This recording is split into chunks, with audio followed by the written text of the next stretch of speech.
인생은 선택의 연속입니다. 미국 콜롬비아 대학의 심리학자 시나 아이엔가의 연구에 의하면 보통 사람들이 하루에 한 70번 정도의 의식적인 선택을 한다고 합니다. 그러니까 여기는 습관이나 무의식적으로 선택하는 건 포함되지 않고요. 이거는 1년에 25,500번 정도의 선택을 하게 되고, 우리가 80년을 일생으로 치면 204백만의 선택을 하게 됩니다.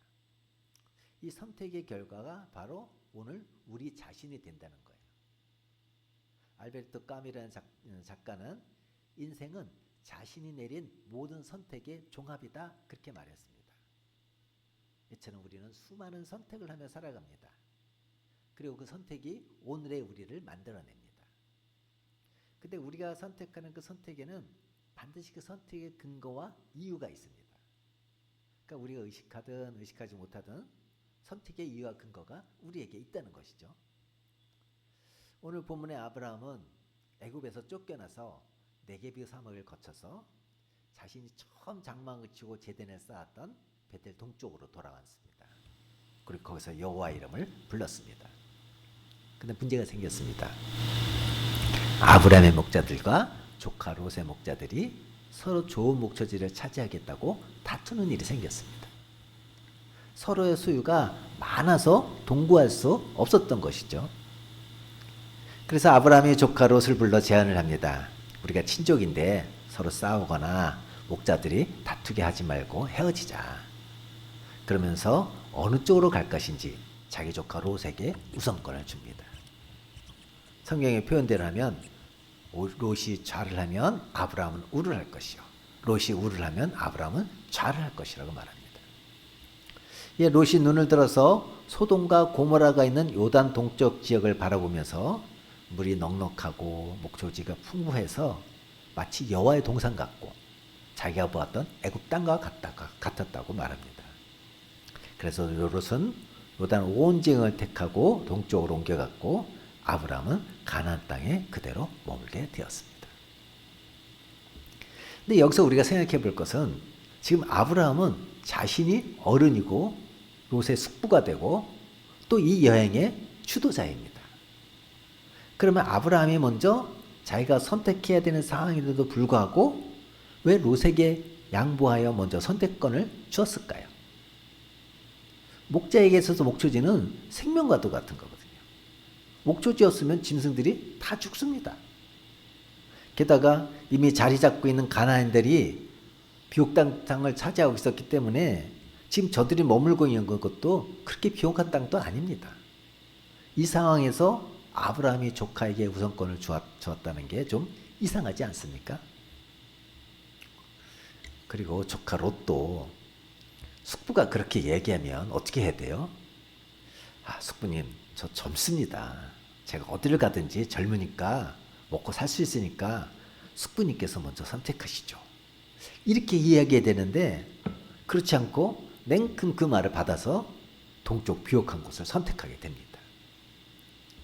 아브라함이 이렇게 양보한 이유가 뭘까요? 왜 이렇게 제안을 했을까요? 가족이기 때문에 우리가 싸우지 말자 그랬을까요? 사실 우리가 유산 문제를 다루거나 돈의 문제를 가족 간에 얽혀 있을 때 가족 간의 정이나 사랑이 계속 유지되는 가정 거의 없습니다. 유산 문제 얽히고 재산 문제 얽히면 매우 심한 갈등을 겪습니다. 그래서 다시는 서로 보지 않는 가정 많습니다. 이처럼 서로의 우선권을 놓지 않기 위해서 그러는데 아브라함이 이렇게 제안했던 이유가 뭘까요? 우리는 매일 선택을 하며 사는데 어떤 선택을 하며 살아야 될까요? 믿음의 사람은 무엇을 기준으로 선택하며 살아야 될까요? 이런 부분을 살펴보면서 오늘 우리가 믿음을 가지고 있는 우리가 어떤 선택하는 게 바른가, 그걸 함께 찾아봤으면 좋겠습니다. 아브라함이 이렇게 선택한 이유는 첫 번째로는 신비한 영적 세계를 체험했던 거예요. 그래서 하나님을 깊이 알게 됐어요. 하나님을 알아가는 데는 크게 두 가지가 있습니다. 하나는 이성적이고 합리적이고 현실적으로 이해가 돼서 하나님을 믿는 사람의 유형입니다. 이런 분들은 주로 권선징악이나 인과관계 등에 의해서 세상을 해석하고 이해합니다. 지적인 분이라고 말할 수 있죠. 다른 하나는 신비적인 체험을 통해서 하나님을 만납니다. 꿈이라든지 병이 낫는다든지 그런 신비로운 경험을 통해서 하나님을 알아요. 소위 영적 세계를 체험함으로써 하나님을 알아가는 분들을 말합니다. 여러분은 어떤 부류에 속한지 모르겠습니다. 기독교는 합리적이고 이성적인 면이 있습니다. 그러나 이것에 갇혀버리면 기독교는 윤리나 도덕의 종교에 불과합니다. 하나님을 믿음의 대상이 아니라 이해의 대상이나 학문과 연구의 대상으로 받아들이게 됩니다. 자칫 잘못하면 자기가 어떤 신을 만들어 놓고 그게 하나님인 줄 알고 믿는 그런 오류를 범하게 되는 경우가 있습니다. 이처럼 신앙에는 합리적이고 이성적인 부분이 있지만 거기엔 또 신비로운 영적 세계가 있어요. 그래서 우리는 이 두 부분을 함께 체험하면서 신앙의 균형을 잘 이뤄가야 합니다. 신학적으로 이것을 믿음의 객관성과 주관성이 하나가 되어야 된다. 여러분 아마 그 둘 중에 한 곳에 속해서 하나님을 그런 알아가는 과정에 있을 겁니다. 사도행전 7장 스데반의 설교에 나오면은 이런 내용이 나옵니다. 아브라함이 갈대아 우르에 있을 때 영광의 하나님이 그에게 나타나셔서 고향 친척을 떠나 내가 내게 보여줄 땅으로 가라고 하셨습니다. 아브라함은 그 말씀에 도무지 거역하지 못하고 고향 친척을 떠나갔지만 온전히 떠나지는 못했다고 말씀하고 있습니다. 그는 거기서 하나님이 지시한 땅으로 가는 도중에 하란에 머물렀습니다. 근데 거기서 다시 하나님의 부르심을 받고 결국 하나님이 지시하신 가나안 땅에 도착해서 제사를 드립니다. 아브라함은 지금까지 하나님의 말씀 따라서 순종하며 걸어왔습니다. 그런데 언약으로 주시겠다는 그 땅에 큰 흉년이 들었습니다. 믿음으로 말씀을 따라 걸어온 자기 삶에 생존의 문제가 대두되니까 하나님의 말씀이 아니라 현실과 상황과 생존을 위한 자기 선택을 하면서 자기가 판단하고 결정해서 이 기근을 이길 수 있는 애굽으로 내려갑니다. 거기서 자기가 예상한 일들이 일어나죠. 자기 아내가 예쁘니까 사라에게 당신은 내 누이라고 하면 내 목숨이 보존되리라 이렇게 전략을 다 세웁니다. 근데 결국 어떻게 됐습니까? 애굽 왕 바로의 후궁으로 들어가게 됩니다. 하루아침에 아내를 빼앗기게 됩니다. 이 과정이 모두 공개적이고 합법적으로 이루어졌고 보상까지 다 받았습니다. 사라가 바로의 후궁으로 들어가는 절차는 완벽하게 마무리됩니다. 아무도 이 문제를 되돌릴 수 없었습니다. 아브라함은 하루아침에 아내를 빼앗기고 하나님의 약속하신 그 복의 통로를 잃어버리게 됐습니다. 그때 아브라함이 할 수 있었던 건 아무것도 없었습니다. 수치와 부끄러움을 당할 수밖에 없었습니다. 근데 그때 하나님께서 바로의 집에 재앙을 내려서 사레가 아브라함의 누이가 아니라 아내라는 것을 안 바로가 노발대발하면서 아브라함 일행을 아내와 함께 애굽에서 쫓아내버렸습니다. 추방당한 아브라함. 그는 쫓겨다니면서 무슨 생각을 했을까요? 그는 신비로운 것을 경험했어요. 지금 완벽하게 끝났어요. 되돌릴 수 있는 가능성은 제로입니다. 근데 자기 계산과 자기가 겸해온 세상의 지대로 되지 않는 놀라운 어떤 힘이 있다는 것을 그는 깨달은 거예요. 쉽게 말하면 영적 체험을 하게 된 겁니다. 애굽의 바로 왕도 주관하시는 분, 초자연적인 방법으로 역사하시는 하나님, 그 하나님을 그가 거기서 발견하게 됩니다. 여러분, 우리가 오해하지 말 것은 당시 아브라함이 알았던 하나님은 지금 우리가 아는 하나님과 달라요. 아브라함은 하나님이 거역할 수는 없는 어떤 힘이라고 생각했어요. 그러나 이제 구체적으로 하나님을 하나씩 하나씩 알아가는 겁니다. 고대 제국을 움직이는 바로 왕까지도 조종하신 하나님, 그리고 모든 것을 완벽하게 되돌릴 수 있는 하나님, 그 능력의 하나님이 나에게 보호 주시겠다고 약속하신 그 하나님이시구나. 그것을 그가 깨닫게 된 겁니다. 아멘. 그리고 내려왔던 그 길을 다시 올라가면서 한 발 한 발 밟고 올라가면서 아브라함이 무슨 생각했을까요? 아마 자기 아내 보기 얼마나 미안했을까요? 또 나라는 존재가 얼마나 연약하고 나약하고 보잘것없는 존재인가, 현실 앞에서 이렇게 무기력한 존재인가, 그런 거 깨닫지 않았을까요?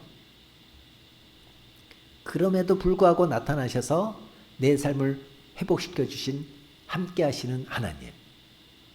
내 판단대로 이 세상을 살아갈 때 복이라는 것은 단순히 물질에 있고 안정되고 살기 좋은 환경이 있는 것이 아니라 바로 이 하나님께 달려있다는 것을 그가 깨닫게 됩니다. 사절 한번 볼까요? 시작. 그가 처음으로 제단을 쌓은 곳이라. 그가 거기서 여호와 이름을 불렀더라. 바로에게 많은 재산을 얻었지만 아내를 빼앗기고 모든 복에서 끊어질 위기에 개입하신 신실하신 여호와 하나님, 그가 그 하나님을 부를 수가 있었습니다. 인간의 생사회복이 인간의 노력과 선택에 달려있지 않구나, 바로 전능하신 하나님께 달려있다는 거 깨달았습니다. 그리고 자기의 삶을 회복시켜준 하나님 향해서 그는 어떻게 했을까요? 마음 깊은 곳에서부터 나오는 하나님 감사합니다.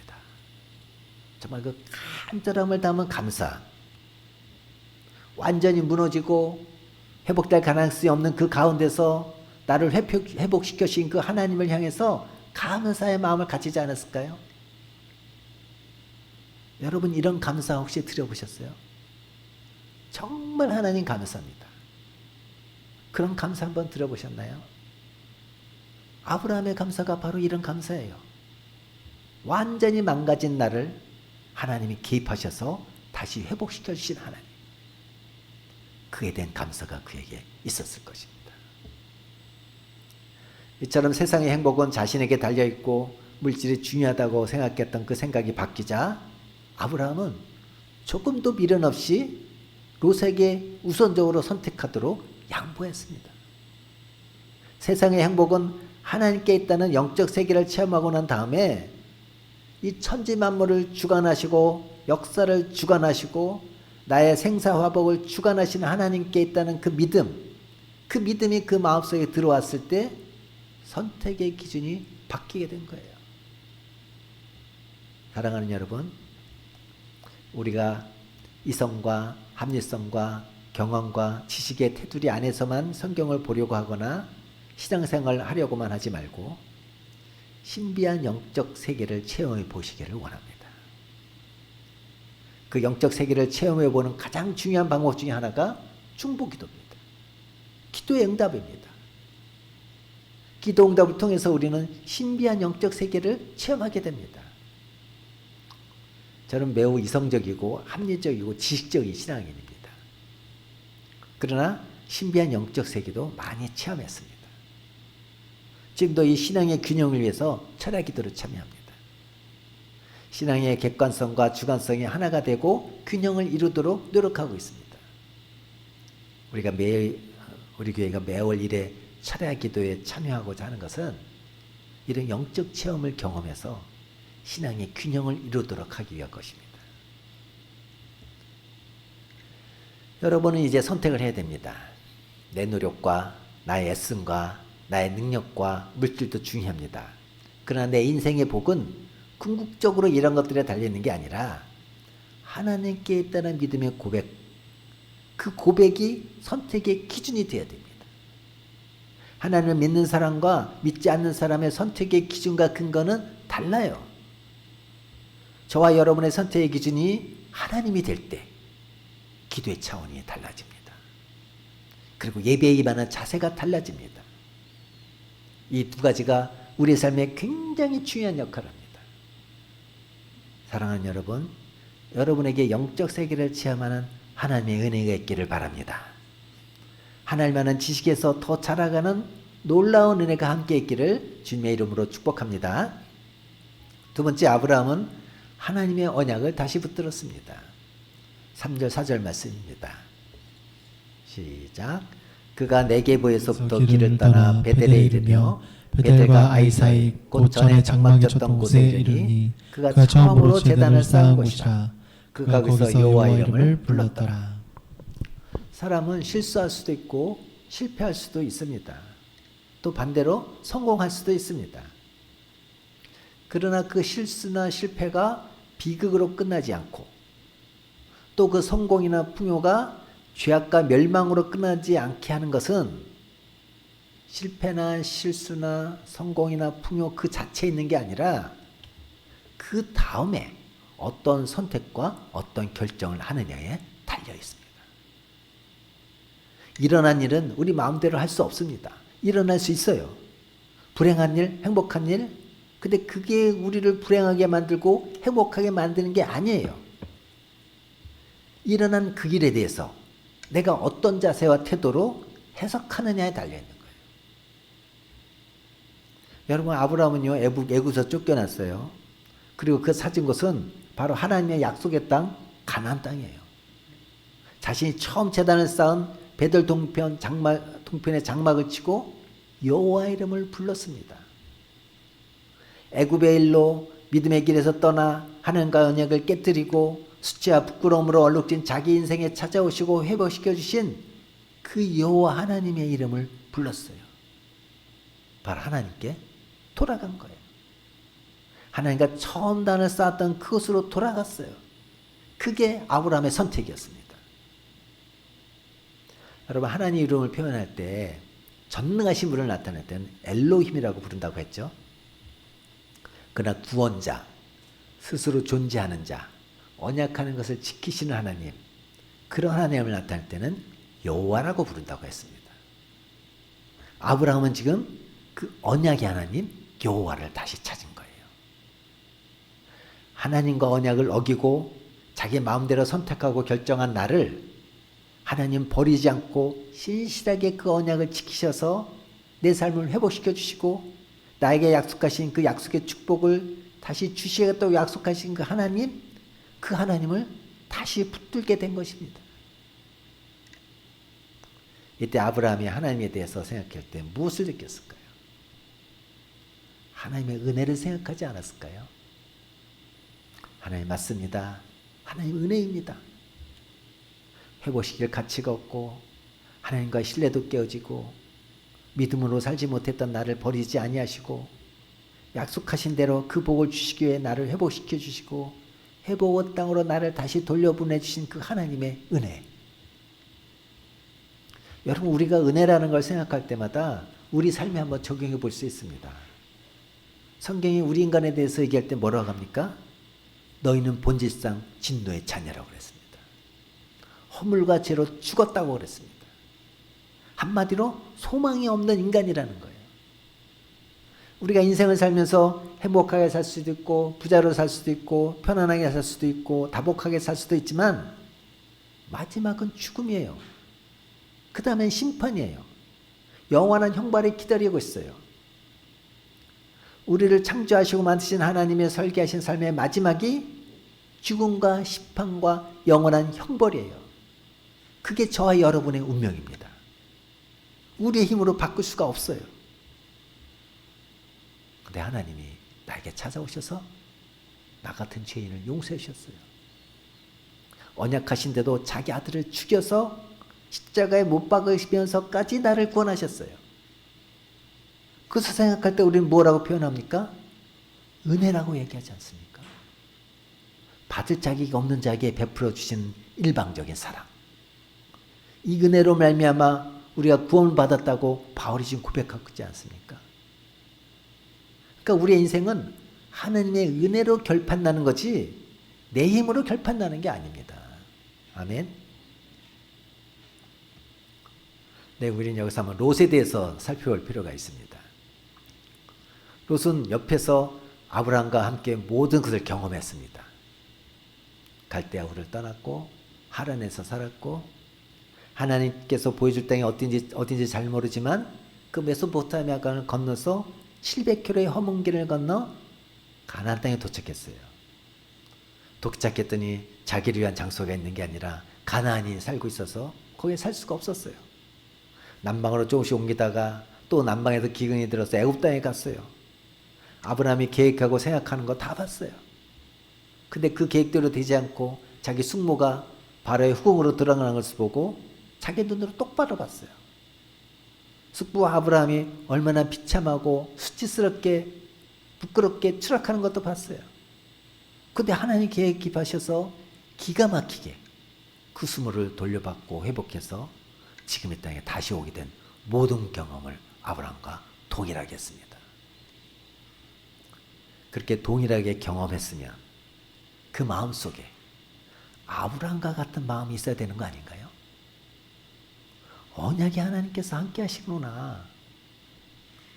그러면 그 하나님을 붙잡아야 되는데 롯은 그렇게 하지 않았습니다. 롯은 자기 눈을 들어 소돔과 고모라 땅을 바라보았다고 했어요. 그 땅에 대해서 생각한 게 하나님의 동산 같았다. 에덴 동산 같았다. 자기가 애굽에서 봤던 그 풍요로움을 바라봤다고 했어요. 그래서 그 풍요를 선택합니다. 물질을 선택합니다. 여러분, 아브라함은 기근으로 인한 애굽에서 실패와 아픔 때문에 하나님의 언약을 붙잡았는데 롯은 그 모든 과정을 아브라함과 함께 했음에도 불구하고 소돔과 고모라를 선택했어요. 물질을 선택했어요. 자기의 삶을 풍성하게 하고 행복하게 할 소돔과 고모라를 선택했어요. 왜 이렇게 다를까요? 여러분, 경험도 중요하지만 그것에 대한 해석이 더 중요합니다. 인생은 해석이에요. 같은 상황, 같은 경험을 하더라도 그것을 어떻게 해석하고 받아들이냐에 따라서 반응하는 방법과 반응하는 방향이 다른 거예요.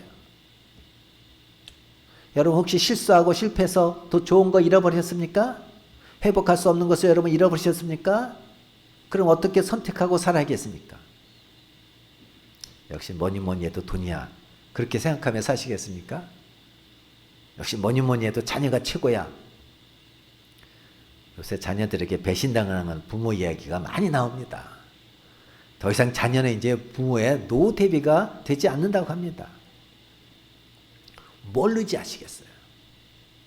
여러분의 미래를 확실하게 붙들어 줄 게 뭐라고 생각하세요? 돈이에요? 가족이에요? 권력이에요? 뭐라고 생각하십니까? 여호와 하나님을 선택하는 것. 그것이 우리에게 중요하다는 것. 그 기준을 갖고 있는 아브라함에게는 선택의 여지가 없었습니다. 좋은 땅이냐 나쁜 땅이냐 그게는 중요하지 않았어요. 이게 돈이 되냐 안 되느냐 그게 중요하지 않았어요. 왜냐하면 복은 하나님께 있다는 것을 믿었기 때문이에요. 여러분, 탕자에게 있어서 회복은 자신에게 있지 않았습니다. 탕자의 회복은 아버지 집으로 돌아가는 데 있었어요. 아브라함은 어디로 돌아갔어요?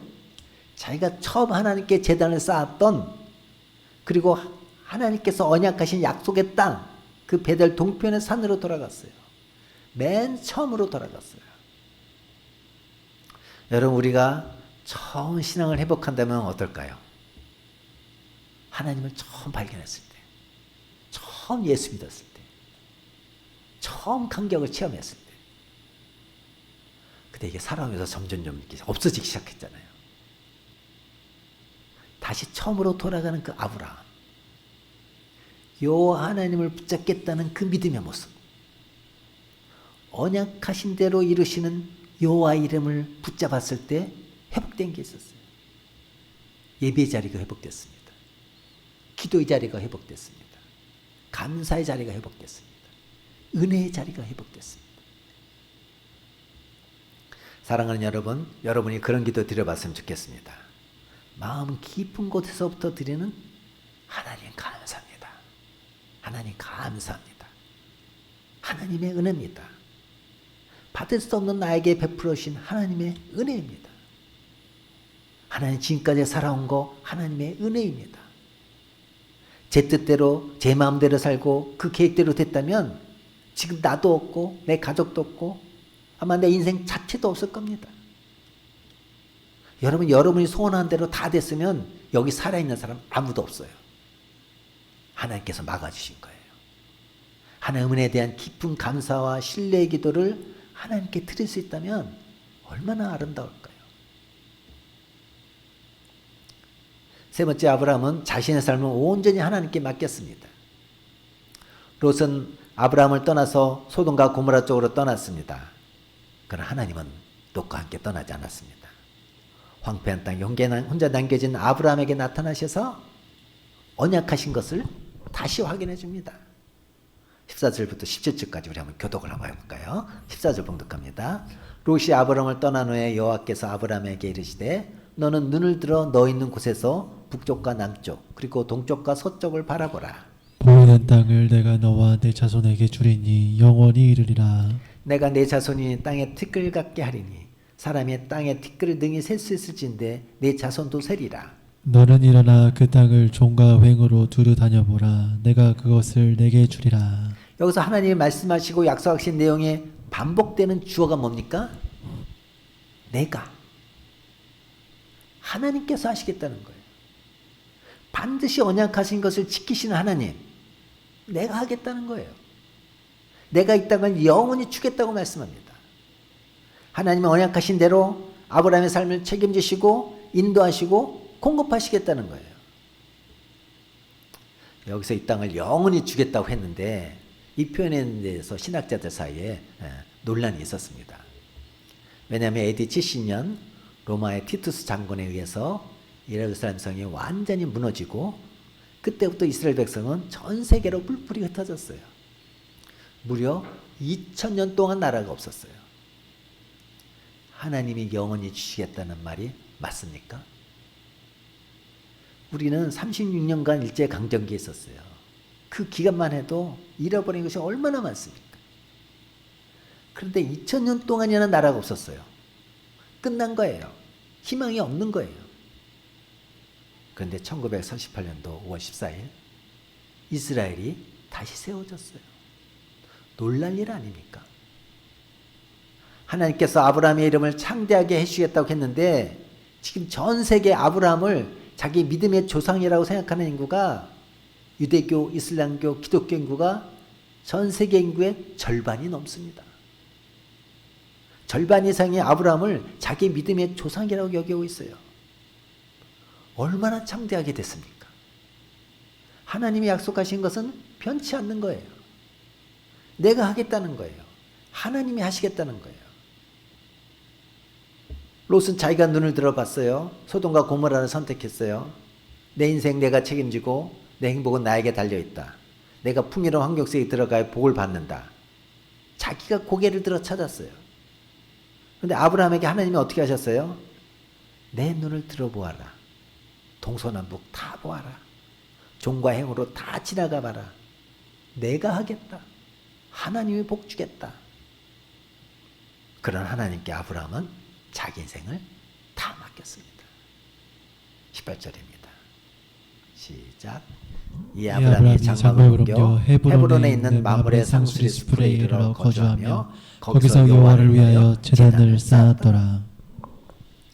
롯이 소돔과 고모라를 떠난 다음에 아브라함은 헤브론으로 옮겼어요. 헤브론은 지금도 환경적으로 어려운 곳입니다.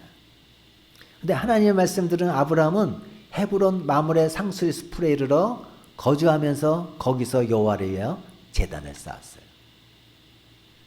헤브론의 이 지명의 뜻은 교제의 장소, 연합의 장소, 친밀한 관계의 자리라는 그런 의미가 있습니다.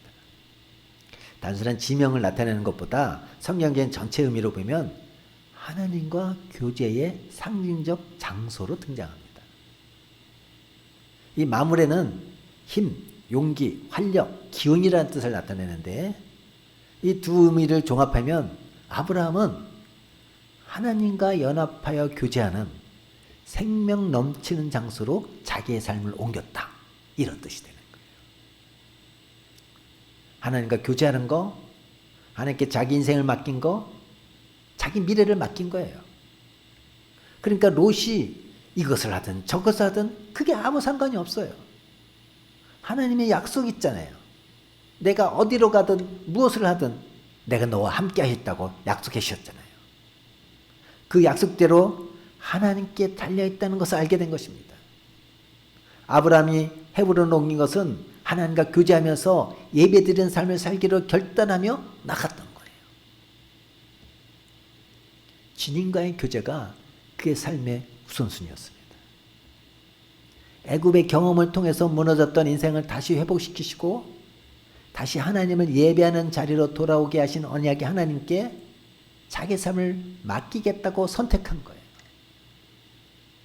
아브라함은 애굽 사건을 통해서 자신을 회복시키시는 하나님을 경험하면서 인생은 눈에 보이는 물질과 풍요로움에서 결정되는 게 아니라 하나님의 은혜에 달려있다는 것, 언약하신 것을 반드시 이루시는 하나님의 신실하심에 달려있고 하나님과 연합하여 사는 삶이 가장 복된 삶이라는 것을 그는 깨달았어요.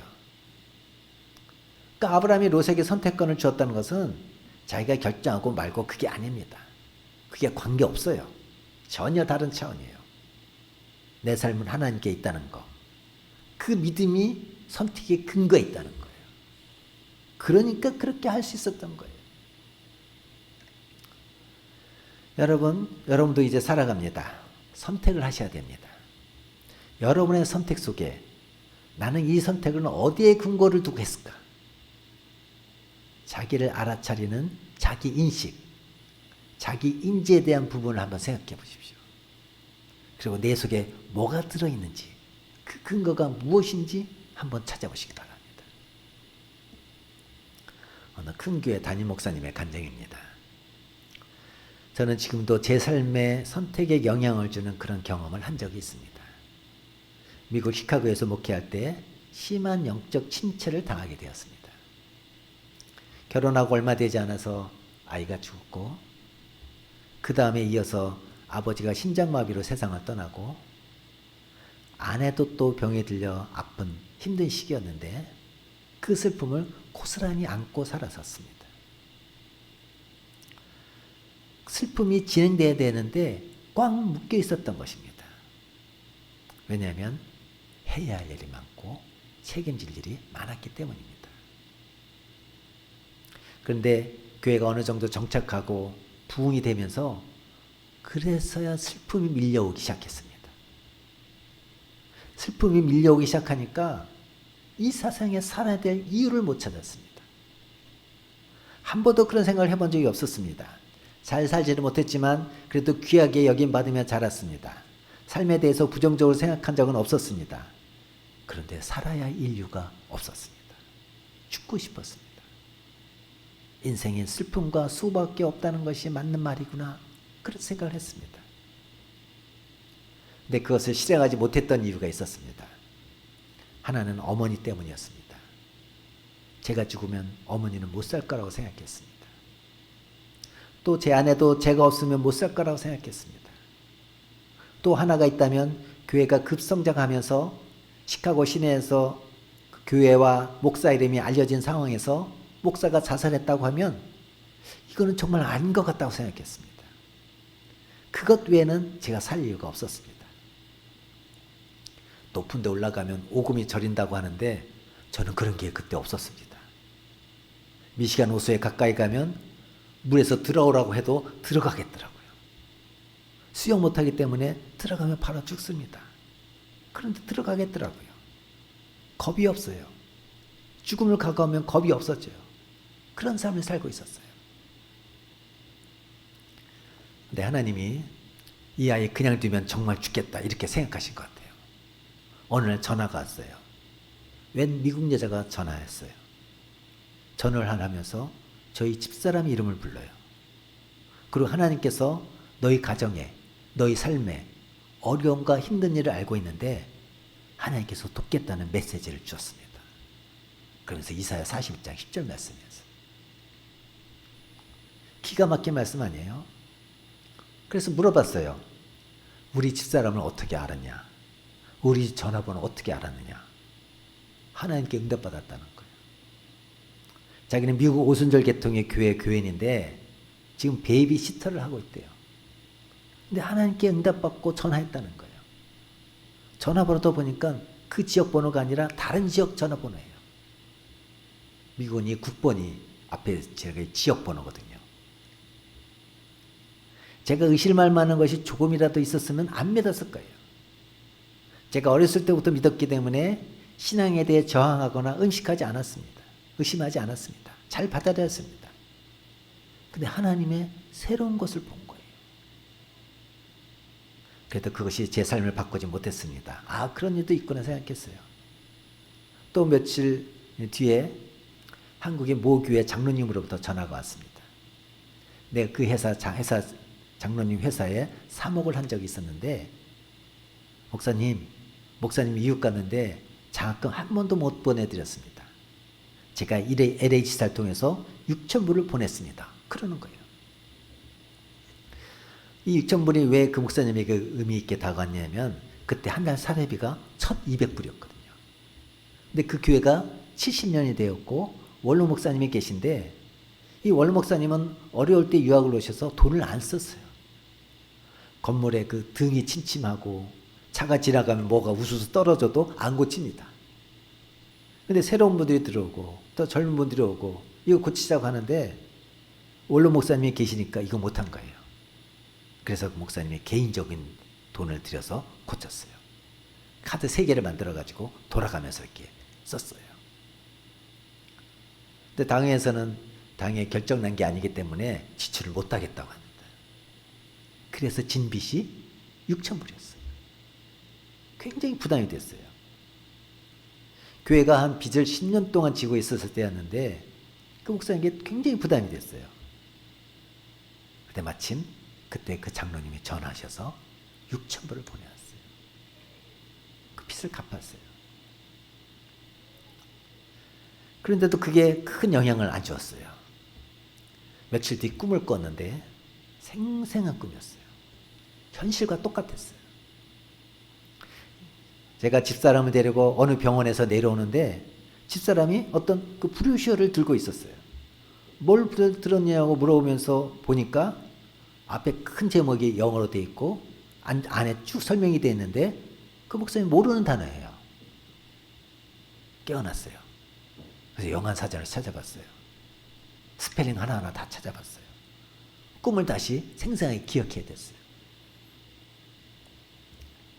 근데 그 단어 이름이 사명자라는 단어였어요. 그때 가슴에 뭔가 꽉 치면서 자기도 모르게 주저앉아 버렸어요. 그리고 제 입에서, 하나님, 제가 하나님을 다시 믿겠습니다. 하나님, 제가 다시 시작하겠습니다. 그리고 그 자리에서 일주일 금식하고, 그 다음 주 일주일 동안 교회를 정리하고 3주를 더 금식했어요.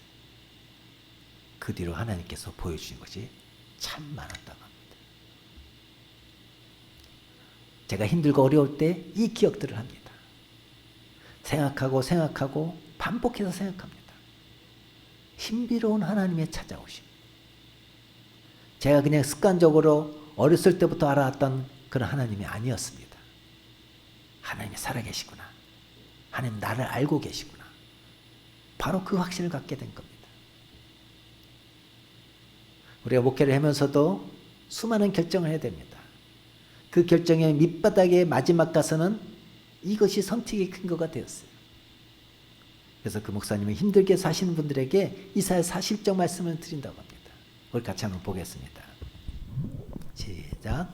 두려워하지 말라. 내가 너와 함께함이라. 놀라지 말라. 나는 내 하나님이 됨이라. 내가 너를 굳세게 하리라. 참으로 너를 도와주리라. 참으로 나의 의로운 오른손으로 너를 붙들리라. 아브라함처럼 여러분의 삶을 해석해 보십시오. 돌아보십시오. 다 무너졌는데, 기근 때문에 애굽에서 다 무너졌는데 하나님께서 다시 회복시키셨다고. 그 어려운 가운데 하나님을 발견하고 하나님께 초점을 맞추고 살았던 아브라함은 그 선택이 틀리지 않았습니다.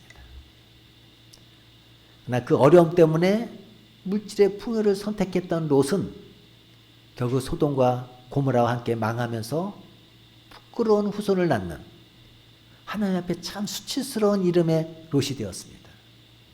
모압과 암몬의 조상이 되었는데 딸들과의 관계에서 낳은 아들이에요. 근데 이스라엘 백성을 가장 괴롭힌 족속이 바로 이 모압과 암몬 족속이에요.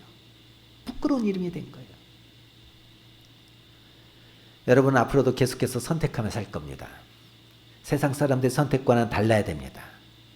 하나님의 살아계심을 믿고 하나님은 언약대로 이루시는 하나님이신 것을 우리가 믿는 그 믿음에 근거했다면 여러분의 선택은 실패하지 않을 것입니다. 그리고 결코 실수하지 않을 것입니다. 그 은혜를 기억하면서 살아가는 저와 여러분 되시기 바랍니다. 낙심하지 말고 절망하지 말고 주께서 알고 계시고 보고 계시고 듣고 계시다는 것 기억하시면서 그 말씀이 정말 살아있는 하나님의 말씀이라는 것을 믿음으로 하나님과 꼭 동행하는 믿음의 사람 되시기를 축복합니다.